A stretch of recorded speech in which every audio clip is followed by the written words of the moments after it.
तो दोस्तों, अगर आपको आपकी सरकारी नौकरी और माँ में से किसी एक को चुनना हो तो आप किसे चुनेंगे? मैं तो मेरी माँ को चुनूंगी। आप किसे चुनोगे? कमेंट में बताएं। और हाँ, एक और बात बता दूं, अगर आपकी भी सरकारी नौकरी है तो सावधान हो जाइए। कहीं आपके बच्चे सिर्फ एक सरकारी नौकरी के लिए आपको रास्ते से ही ना हटा दे। और इसका तो प्रैक्टिकल भी हो चुका है।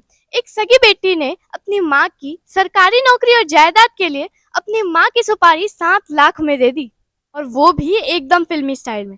4 जुलाई को जयपुर के प्रताप नगर में एक तेज रफ्तार की स्कॉर्पियो ने एक 43 साल की महिला नीरज शर्मा को उड़ा दिया। उस टाइम वो महिला अपने 16 साल के लड़के को ट्यूशन छोड़ के आ रही थी। पहली नजर में तो सबके लिए एक एक्सीडेंट था, लेकिन फिर मृतका के भाई को शक हुआ तो उन्होंने पुलिस को जांच करने के लिए कहा। पुलिस ने 100 से ज्यादा सीसीटीवी कैमरा खंगाले गए और फिर बाद में पता चला एक संदिग्ध स्कॉर्पियो नीरज शर्मा के पीछे बहुत दिनों से रैकी कर रही थी।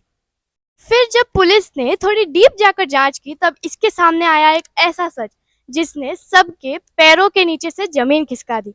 ये एक सोची समझी साजिश थी और इसके पीछे की मास्टरमाइंड थी मृतका नीरज शर्मा की खुद की 23 साल की बेटी आयुषी शर्मा। लेकिन उसने ऐसा करा क्यों? तो दरअसल बात यह है कि कुछ समय पहले आयुषी के पिता की मृत्यु हो गई थी और उनकी मम्मी नीरज शर्मा को अनुकंपा कोटे पर सरकारी नौकरी मिल गई थी।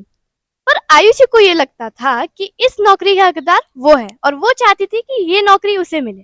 तो आयुषी ने एक साजिश रची। उसने अपने चचेरे भाई और ताऊ के साथ मिलकर इस साजिश को अंजाम दिया। और सिर्फ इतना ही नहीं, उसने पहले भी बहुत टाइम ट्राई करा था उसकी मम्मी और उसके भाई की हत्या करने की।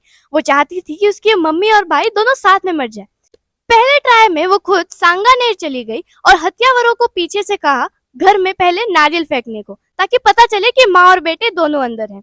जैसे ही पता चला कि माँ और बेटे दोनों अंदर हैं, उसने आग के कपड़ों वाले गोले अंदर फेंकना चालू किए ताकि वो जीते जी ही मर जाए। लेकिन इस टाइम वो दोनों जिंदा बच गए। दूसरी बार में उसने थार से भी उनका एक्सीडेंट करने की कोशिश करी, लेकिन उस टाइम भी वो बच गए।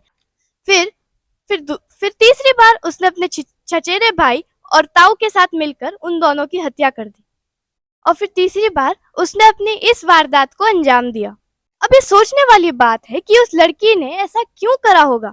अगर उसके ताऊ और चचेरा भाई चाहते तो उसे सही रास्ता दिखा सकते थे, उसे इस आइडिया के लिए मना कर सकते थे, लेकिन नहीं, उन्होंने उसे बढ़ावा दिया। आयुषी को उसकी माँ ने कितने नाजों से पाला होगा, लेकिन उसने अपनी माँ को ही रास्ते से उड़ा दिया। यही तो है हमारे आज का कलयुग। अब आयुषी समेत 7 लोग गिरफ्तार हैं और एक अभी भी फरार है। यहाँ पे सब इंसानी रूप में राक्षस है। ये कलयुग है जनाब, यहाँ पे कोई किसी को भरोसा नहीं कर सकता। अब देखो क्या हो रहा है। पिता की मृत्यु हो गई, बड़ी बहन ने अपनी माँ को मार दिया, फिर बड़ी बहन जेल में चली गई और पीछे कौन रह गया? वो 16 साल का मासूम लड़का। सब खत्म हो गया।